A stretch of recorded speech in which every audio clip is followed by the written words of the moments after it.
Caleb told me not to embarrass him before I even zipped my dress. He stood in my mother's kitchen with his work badge clipped to his belt, watching me like I was walking into a courthouse instead of my cousin's wedding.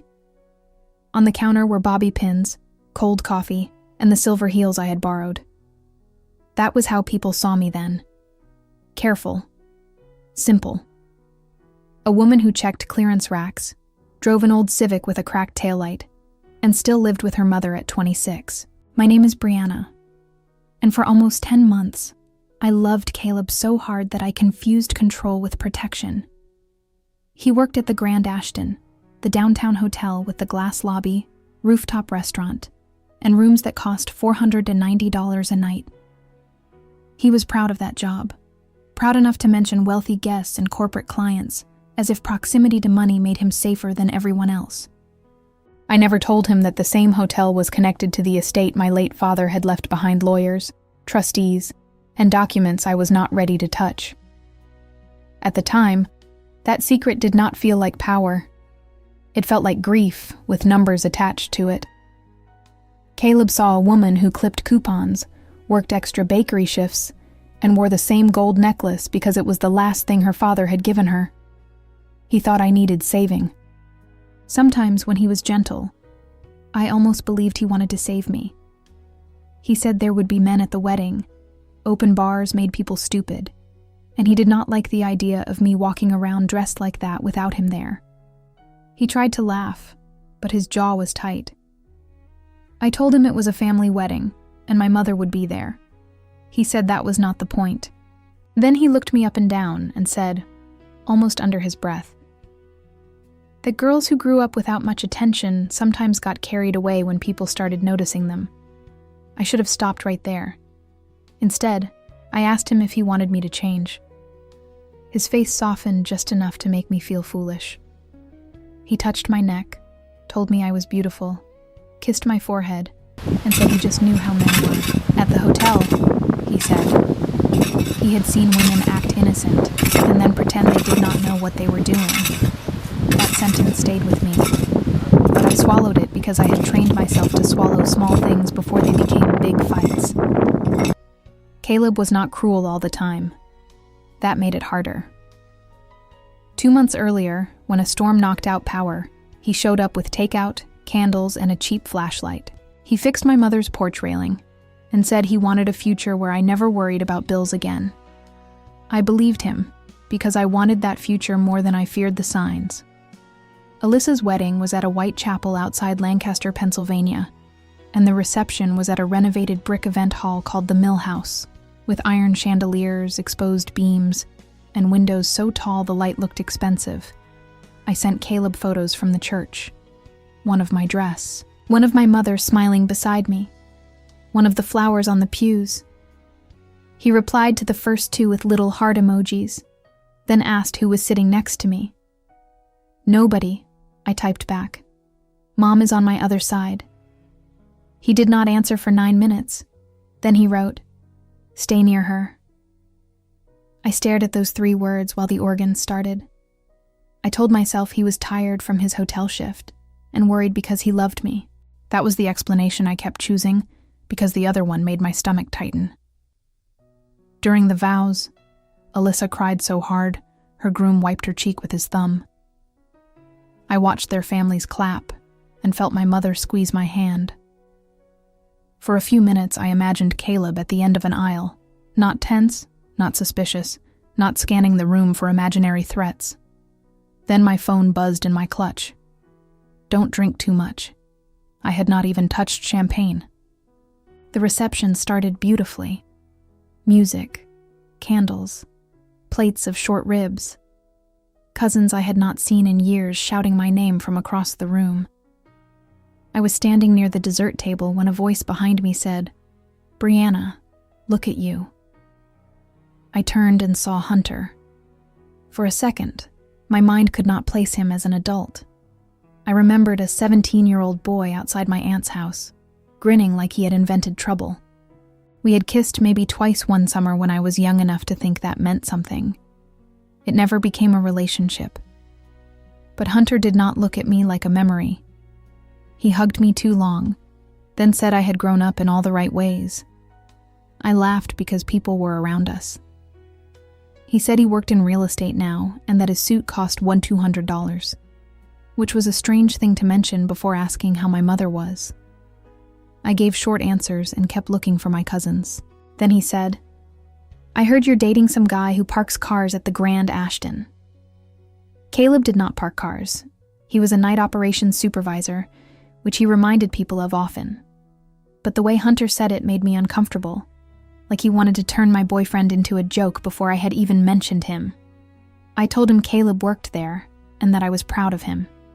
Hunter smiled and said hotel guys always acted important because they carried keys to rooms they could never afford. That was the first crack in the night. I walked away before my face gave me away and stayed near my mother through dinner.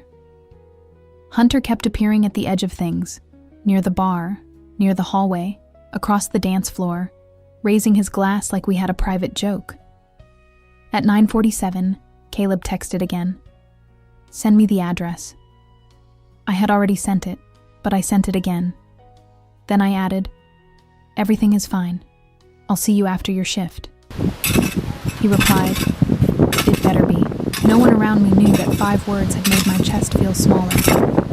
Around 10:15, Hunter came to our table and asked for one dance. I said no, lightly at first. He said it was just one song. I said my heels hurt. He laughed and told my aunt I was breaking his heart.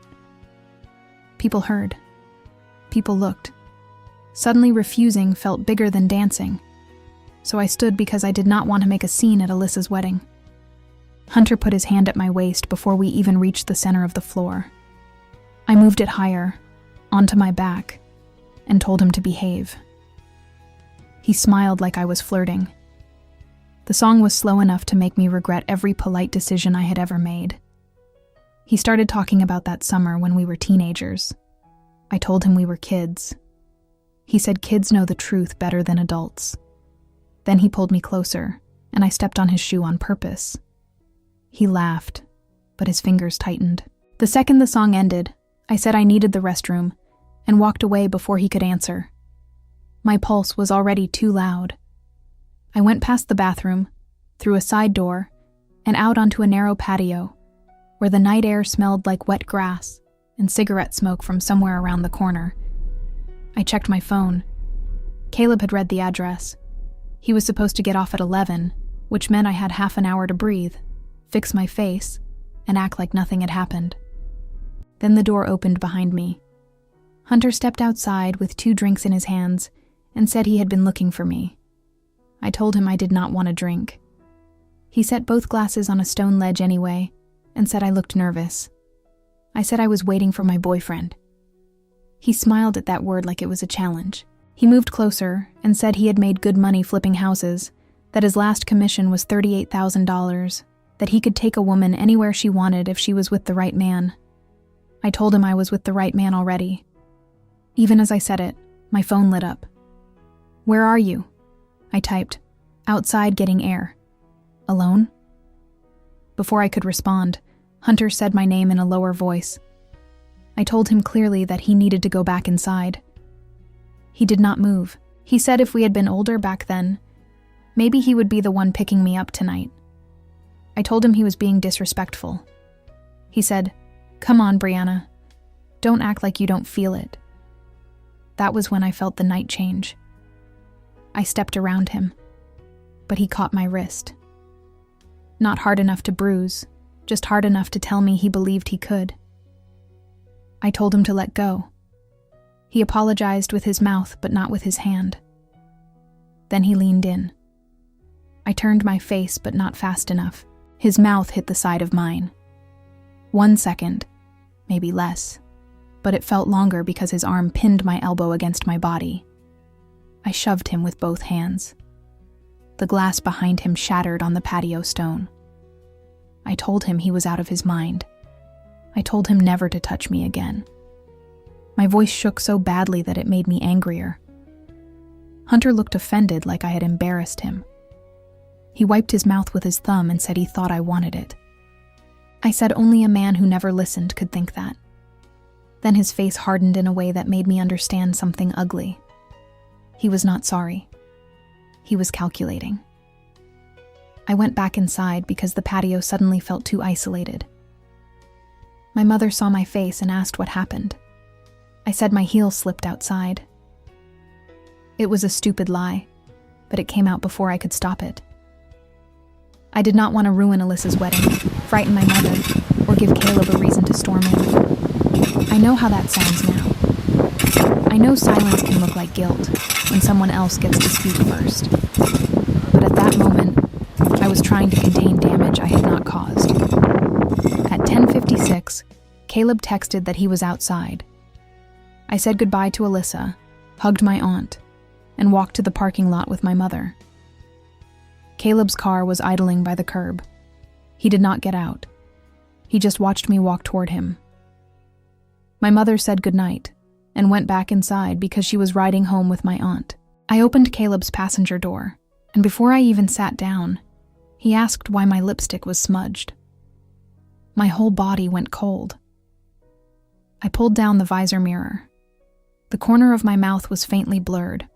Almost nothing, but enough for someone already searching for evidence. I said I had been eating cake. He stared through the windshield and laughed once without humor. "Cake," he said. I told him not to start. He said he was not starting anything. He was asking a question. Then he asked why I had been outside. I told him I needed air. He asked who was with me. I said no one. That was the lie that later nearly destroyed me, because I was afraid telling the truth would create a worse truth in his mind. The drive home took 14 minutes. Caleb did not touch my hand, ask about the ceremony, or mention the photos I had sent. He just kept glancing at my mouth like it was a crime scene. When we reached my mother's house, he came inside for 10 minutes. She had left a plate for him in the refrigerator, but he barely ate. He asked if I had danced. I said once, with an old friend of Alyssa's. His fork stopped halfway to his mouth. "An old friend," he repeated. I said it meant nothing. He asked if the old friend had a name. I said Hunter, and something shifted behind his eyes. He knew the name because I had once mentioned him as a teenage almost crush, a nothing story from years ago. Caleb pushed the plate away. He said, "You danced with the guy you used to mess around with, then went outside, then came back with your lipstick messed up." My mother was in the living room, close enough to hear if he raised his voice. I whispered that he was twisting things. He whispered back that women like me always called it twisting when a man put the pieces together. Women like me. I asked what that meant. He said I knew exactly what it meant. Then he stood, thanked my mother through the doorway in a voice too polite to be real, and left. I did not sleep. Around 2:13 in the morning, I almost typed the full truth. Hunter grabbed me. He kissed me without permission. I pushed him away. I should have told you. But I kept seeing Caleb's face in the car. I kept hearing women like me. The next day after lunch, my cousin Madison called. She was Alyssa's sister, the family messenger whenever drama even breathed near us. I answered sitting on my bed with my back to the window, still wearing sweatpants and the necklace my father had given me. Madison did not say hello like a normal person. She said Hunter told people I kissed him. For a second, I could not speak. She lowered her voice and said he told 2 groomsmen that we had a moment outside, that I got scared afterward because I had a boyfriend, and that he did not blame me because chemistry was chemistry. I told her he was lying. I told her he followed me outside, grabbed my wrist, and forced his mouth onto mine. Madison got quiet. Then she said she believed me, but Hunter had already made it sound like I was embarrassed, not violated. That was his second attack. The first was his hand on my wrist. The second was his version reaching people before mine did. I stood and paced. Madison said there might be a security camera facing the patio because the mill house had installed new ones after a vendor theft. My breath caught. A camera meant proof. Proof meant Caleb would have to listen. Then someone cleared his throat behind me. I turned. Caleb was standing outside my bedroom window. My room was on the first floor, facing the side yard. He had come around and tapped on the glass before. Usually it felt sweet. That day, seeing his face outside the screen felt like finding a stranger wearing my boyfriend's clothes. He said, "Who grabbed you?" I froze. Madison said my name through the phone. Caleb's eyes moved to it, then back to me. He said, "Answer me." I hung up because panic makes terrible decisions, then opened the window halfway and told him to come to the front door. He said he was not moving until I told him who grabbed me. His voice carried enough that I prayed my mother would not hear. I told him we needed to talk calmly. He laughed, calmly. Like that word proved something. By the time I reached the porch, he was already there, pacing. My mother came out wiping her hands on a towel.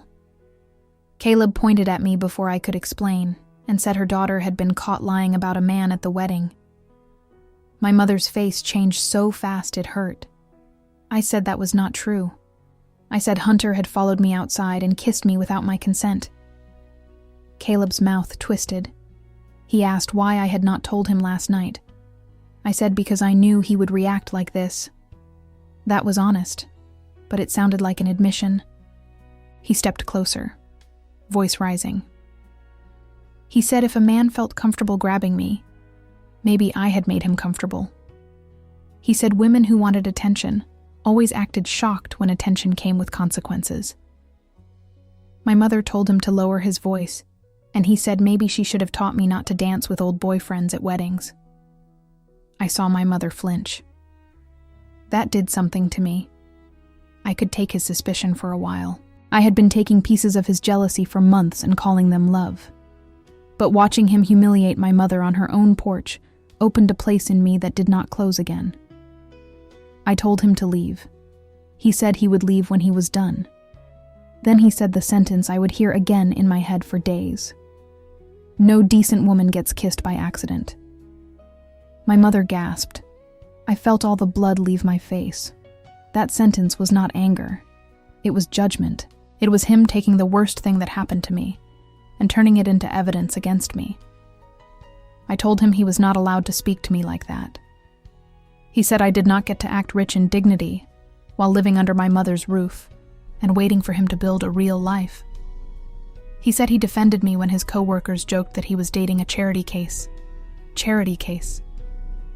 My mother moved between us, small and furious, and told him to get off her porch. Caleb looked past her at me and said he was done being made a fool of by someone who had nothing to lose.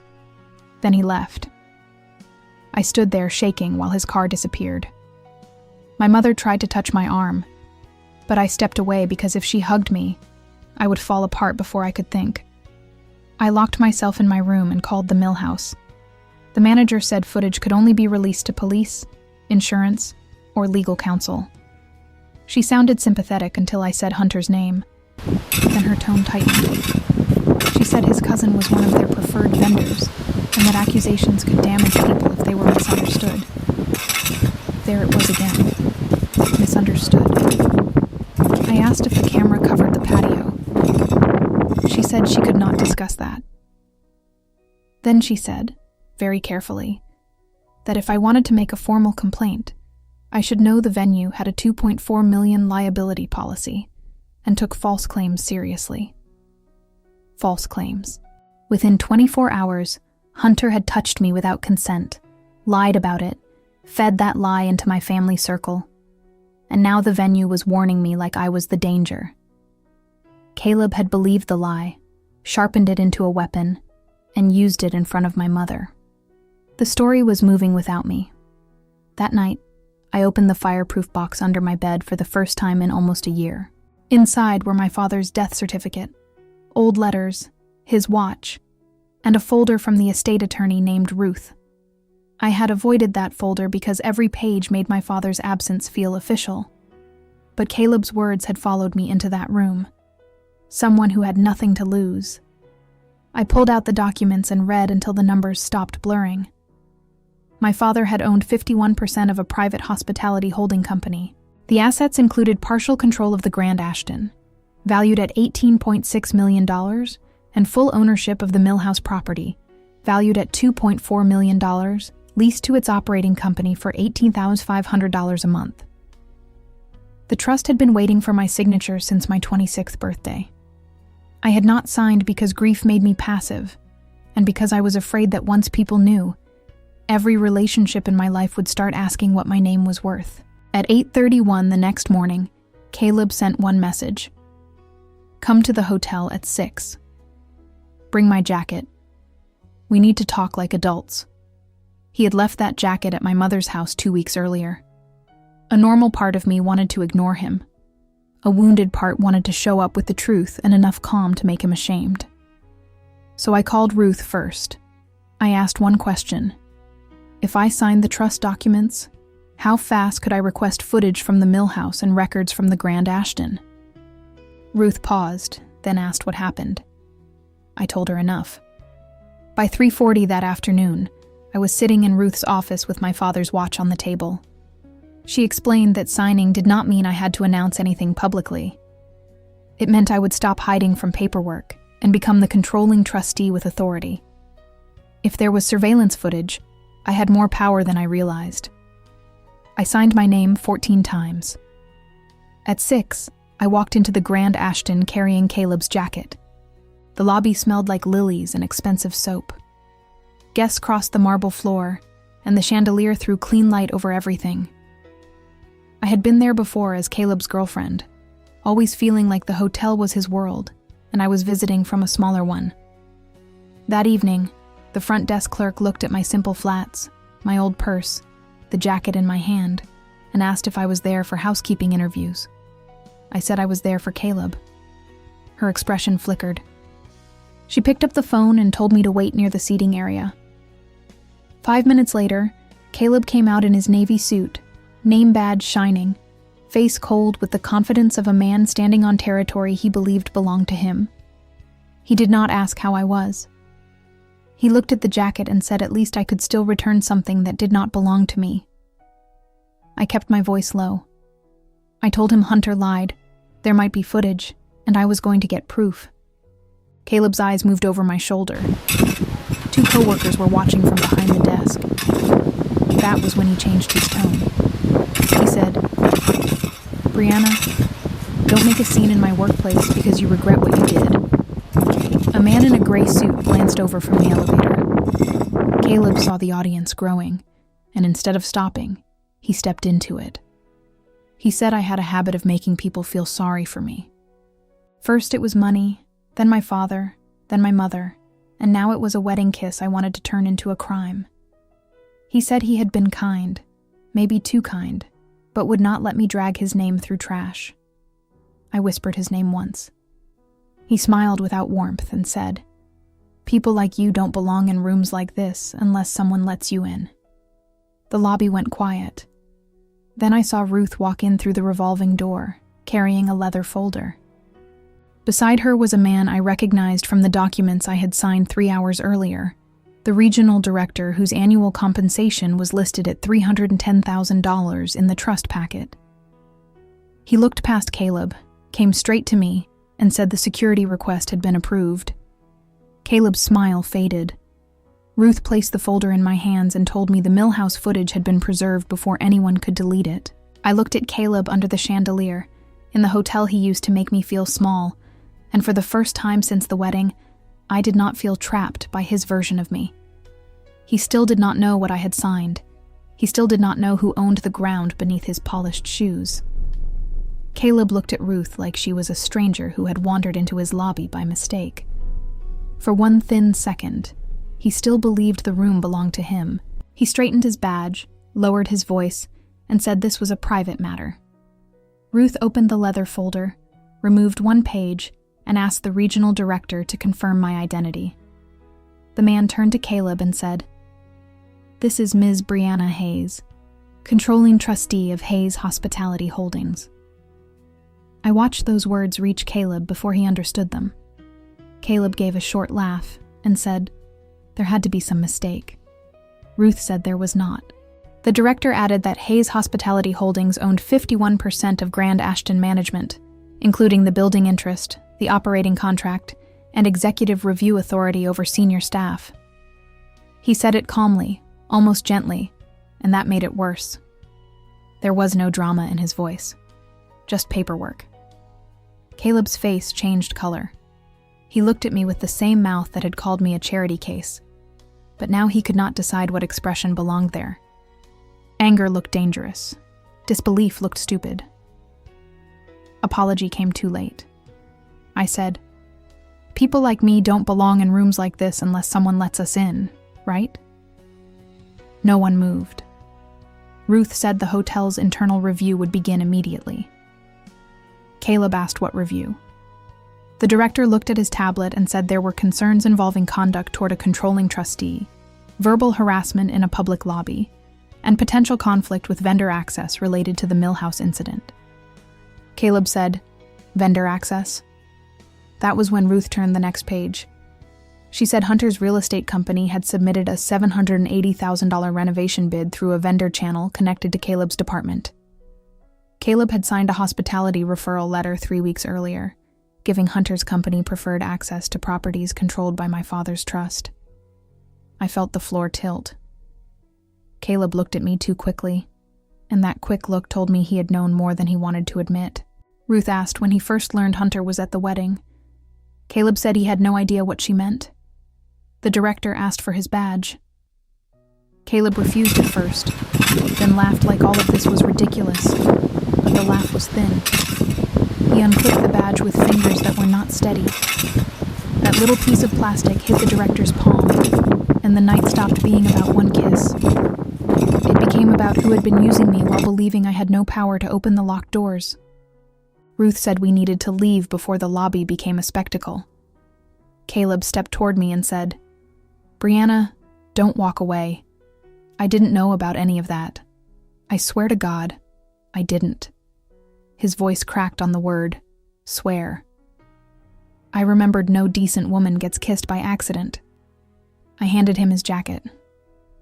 "You left this at my house," I said. "Don't leave anything else there." The director walked us through a private corridor behind the lobby. In the service hallway, Ruth showed me what she had received from the Millhouse. The venue manager had ignored my phone call, but not the owner's counsel. The patio footage had been preserved at 2:18 p.m., 13 minutes after Ruth's formal notice. It showed Hunter following me outside. It showed me refusing the drink. It showed him catching my wrist.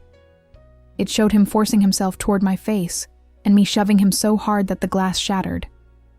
The video had no sound, but it did not need sound. Then Ruth showed me the second file.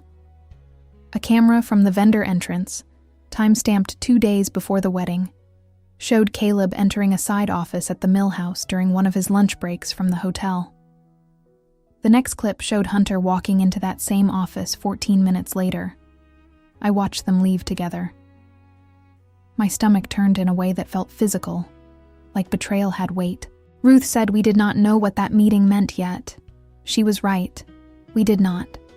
But some proof does not have to explain itself fully to damage you. Sometimes it only has to open the door. That night, Ruth drove me to her office because she said the next steps needed to be written while everyone still assumed I was scared. She ordered black coffee, printed documents, and made 3 calls. One was to the venue's insurance counsel. One was to the trust's private investigator. One was to the hotel's compliance board. By 9:20 p.m., Caleb had called me 17 times. I did not answer. At 9:34, he texted, "You humiliated me at my job." At 9:36, he wrote, "After everything I did for you." At 9:41, he wrote, "You should have told me who you were." That message made me stare at the phone for a long time. Not, "I should have believed you." Not, "I'm sorry." Not, "Hunter hurt you and I made it worse." Just that I had failed to disclose my usefulness. Ruth read it, took a screenshot, and said, "People revealed themselves in writing when panic made them think pressure was strategy." At 10:07, a new message came from an unknown number. It was Hunter. You're making this bigger than it has to be. Caleb told me you were dramatic, but damn. My hands went cold. I showed Ruth. 30 seconds later, another message came. You danced with me. You came outside. Don't rewrite the night because your rich girl secret came out. Rich girl secret. I looked up slowly. Hunter knew. Ruth's mouth tightened. She forwarded the screenshots to her assistant and said the private investigator would have a very interesting morning. I thought the worst thing had happened on that patio. Then I realized the patio was only the part I had been allowed to see. The next morning, my mother found me at the kitchen table surrounded by printed screenshots, legal notices, and a cup of coffee I had not touched. She looked at the documents and asked if my father had left me in trouble. I told her no. Then I told her the truth I had hidden even from myself. My father's trust-controlled assets worth more than $22 million, including the hotel where Caleb worked and the wedding venue where Hunter had followed me outside. My mother sat down slowly. She knew there had been money, but not like that. My father had handled business quietly, and after he died, grief had turned every financial conversation into something we postponed. She touched the edge of one document and said, "Your father always wanted you protected." I said, "I thought hiding was protection." Then my phone buzzed again. Madison had sent a screenshot from a family group chat. Hunter's cousin, the venue manager's wife, had written that I was trying to ruin a good man because I got caught cheating. Someone else asked if Caleb was okay. A third person said money made people dangerous when they were embarrassed. The lie had grown legs. My mother read it over my shoulder, walked to the sink, and gripped the counter like she was holding herself back. Then she said, "We are not letting people whisper this about you." That was the first time she sounded less like my mother and more like my father's widow. At noon, Ruth called. The investigator had found the missing piece. 3 weeks earlier, Hunter had learned through a vendor list that Hayes Hospitality was reviewing proposals for the Millhouse expansion, a project estimated at $3.6 million. His small real estate firm was not qualified, but Caleb had access to internal referral channels at the Grand Ashton. Caleb had signed a letter saying Hunter's firm had relevant hospitality experience. Hunter did not. In return, Hunter had promised Caleb a finder's fee of $42,000 if the bid moved forward. There it was. Not jealousy, not love, not protection. Money. Ruth said the paper trail was not complete proof that Caleb planned what happened on the patio, but it proved he had lied about knowing Hunter.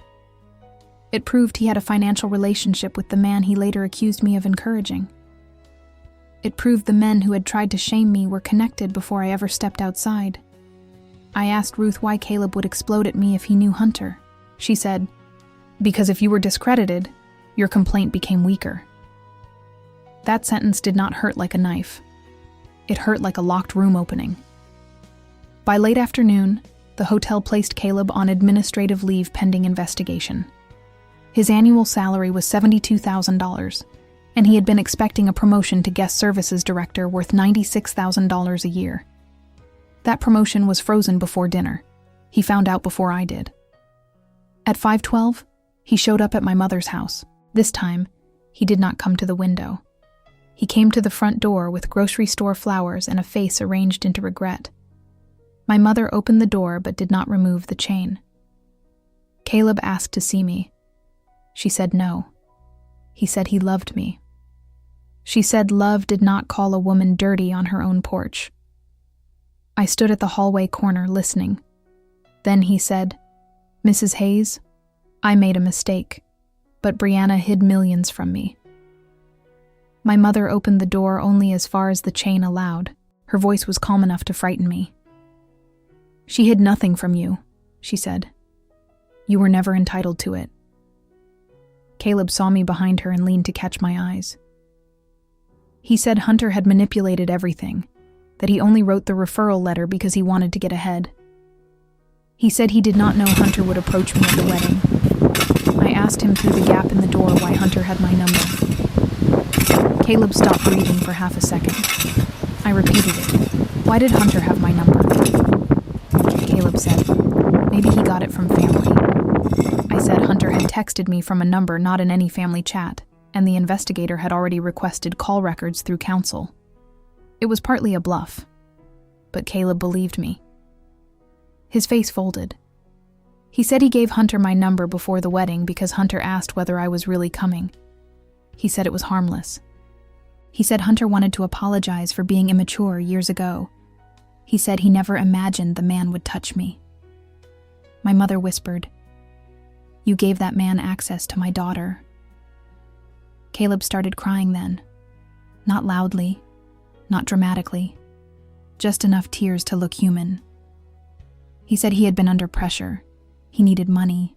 He wanted to build a life with me, and the $42,000 finder's fee would have been a down payment on a condo. A condo. He had sold access to me, then accused me of asking for what followed, because he wanted a down payment. I told him to leave before I called the police. He said, "Brianna, please, don't destroy my life." I stepped beside my mother and looked at him through the chain. "You helped destroy mine for $42,000, I said. He reached toward the gap like he could still touch the part of me that used to forgive quickly. My mother shut the door in his face.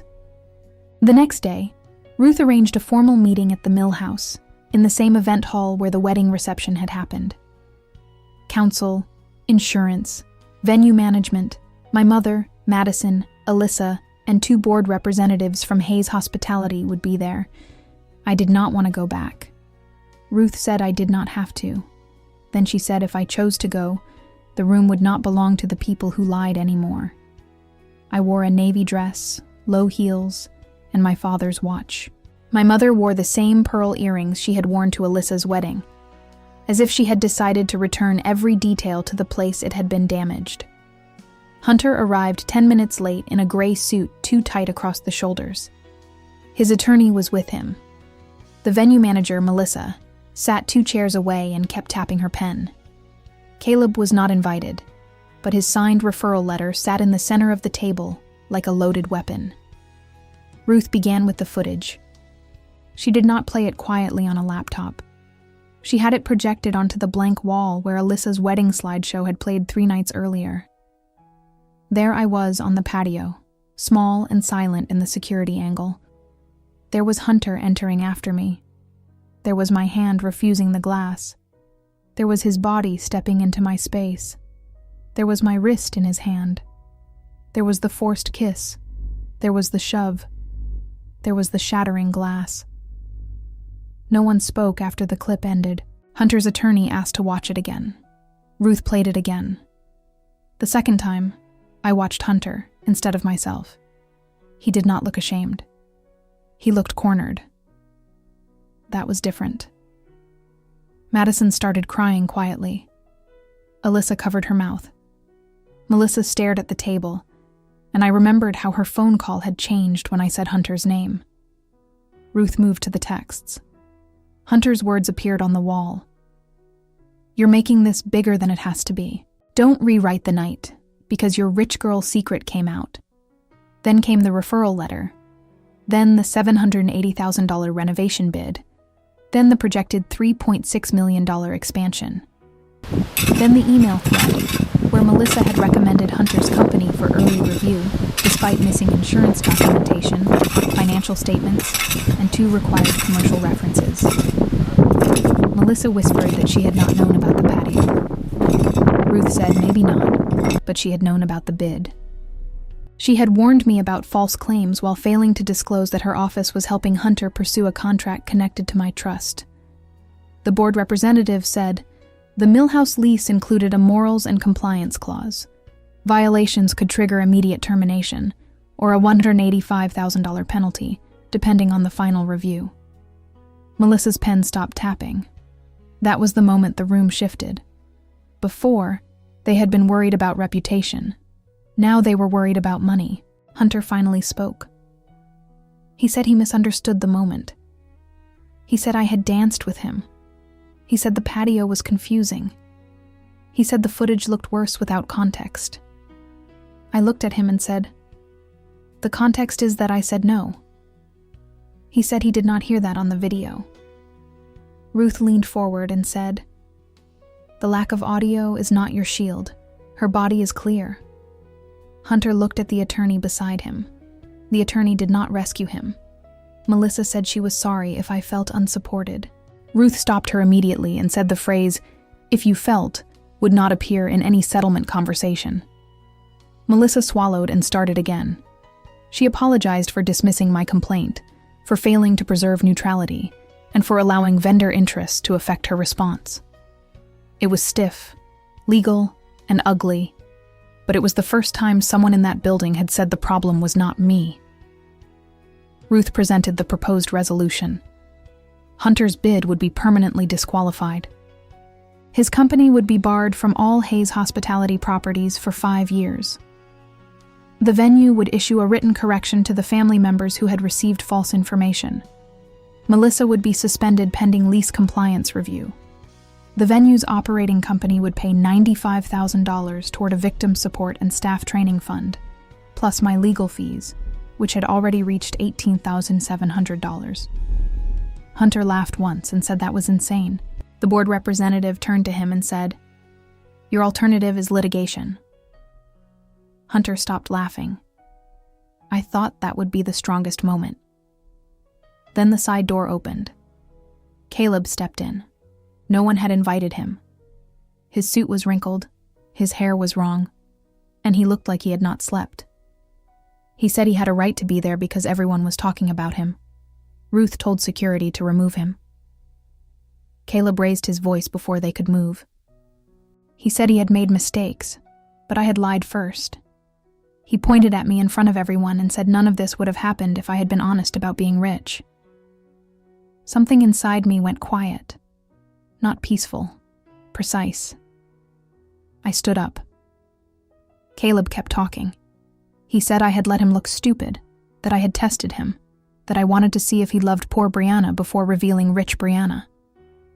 He said he was being punished because he reacted like any man would after hearing his girlfriend got kissed by another guy. I walked to the front of the room, where my frozen image from the security footage still filled the wall behind me. I asked him if any decent woman got kissed by accident. His mouth opened, but no sound came out.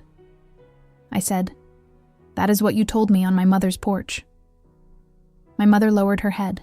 I said it louder, not for drama, but because every person in that room needed the exact shape of what he had done. "You said no decent woman gets kissed by accident." Caleb's face collapsed. He said he was angry. I said anger did not invent values. It revealed them. He said he loved me. I said love would have asked whether I was safe before asking whether I was guilty. Security reached him then, but I told them to wait. I needed one more thing said in that room. I told Caleb the trust had completed its first internal review. His referral letter, undeclared financial interest, conduct in the hotel lobby, and admission that he gave Hunter my number had been documented. His employment file would be sent to the compliance board, and the frozen promotion was no longer frozen. It was canceled. His current position was suspended without pay. Depending on the final vote, he could be terminated and barred from future employment across all Hayes hospitality properties, including the Grand Ashton, its sister hotel in Philadelphia, and the new $11.2 million conference property opening next spring. Caleb stared at me like I had slapped him. I had not touched him. I had only stopped protecting him from consequences. He whispered my name. I said nothing. Security took him out through the same side door Hunter had used to follow me onto the patio. That was the first time I saw Caleb look small. Not humble. Small. The written correction went out that evening. Madison forwarded it to me at 7:48 p.m. It said the event hall had reviewed security footage and confirmed that my account was consistent with the evidence. It said Hunter's statements had been inaccurate and harmful. It said any continued spreading of the false story could create legal exposure. Family group chats are brave until lawyers enter them. Within minutes, the same people who had asked if Caleb was okay started sending me private apologies. Some were long, some were useless. One aunt wrote that she had always had doubts about Hunter. I deleted that one. Alyssa called crying and said she was sorry her wedding had become the place I was hurt. I told her the wedding was not the problem. People were. She asked if I hated her. I said no, but I needed time before I could hear about centerpieces and first dances without seeing that patio. The next week moved fast. Hunter's company lost the $780,000 bid, then lost 2 smaller contracts worth about $146,000 combined after the vendor ban circulated through regional partners. Melissa resigned before the lease review ended, and the Millhouse paid the $95,000 fund rather than risk the $185,000 penalty and public filing. Caleb was terminated 12 days after the meeting. Ruth sent me the final memo. It cited undisclosed vendor referral compensation, misuse of internal access, behavior inconsistent with stakeholder standards, and intimidation of a controlling trustee. He lost the $96,000 promotion, the $72,000 salary, and the employee housing discount he had been trying to secure for a downtown apartment that rented for $2,850 a month.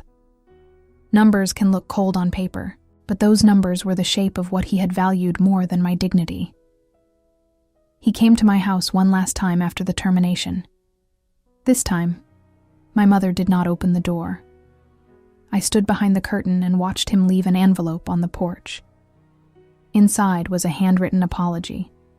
It said he was sorry for not trusting me. It said he was sorry for saying cruel things. It said he had been insecure because I had a world he did not know about.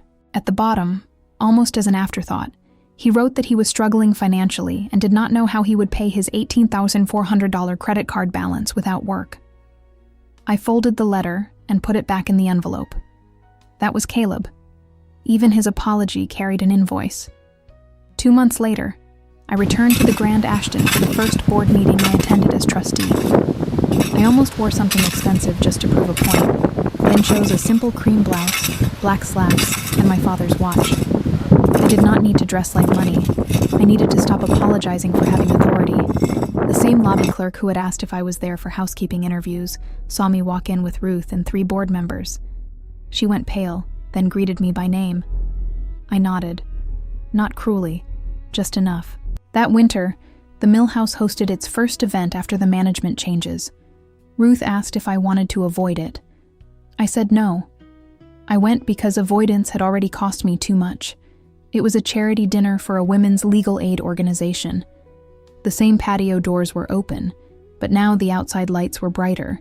The camera angle had been corrected, and a small sign told guests the area was monitored for safety. I stood near the doorway for a minute, looking at the place where Hunter had grabbed my wrist. My hand did not shake. That surprised me. Madison found me there and said Hunter had moved to Ohio after his business collapsed. Caleb, she had heard, was working nights at a motel outside Harrisburg. I did not ask for details. Those men had taken enough of my attention. Later, during dinner, the director of the legal aid organization spoke about how often women were not disbelieved by accident. They were disbelieved because someone benefited from their silence. I looked down at my father's watch. For so long, I thought the hidden thing in my life was money. But the real hidden thing was my own refusal to use power when the moment demanded it. After dessert, Ruth raised a glass and said my father would have been proud. My mother touched my shoulder and said he had always known I was stronger than people assumed. I almost cried then, but not from shame. From relief. At the end of the night, I stepped onto that patio alone. The air was cold. The lights were bright. Through the glass, I could see women laughing at tables, staff moving carefully, my mother talking with Ruth like they had known each other forever. The old version of me would have stood there asking why Caleb did not believe me. That night, I finally had a better question. Why did I ever think his belief was worth more than my truth? What would you do in this situation? Be honest. Or did this remind you of someone? Tell me in the comments. And if this made you think about your own relationship, I left something in the description that can help you build something stronger. Subscribe if you want more stories like this every day, and share this with someone who needs to hear this story.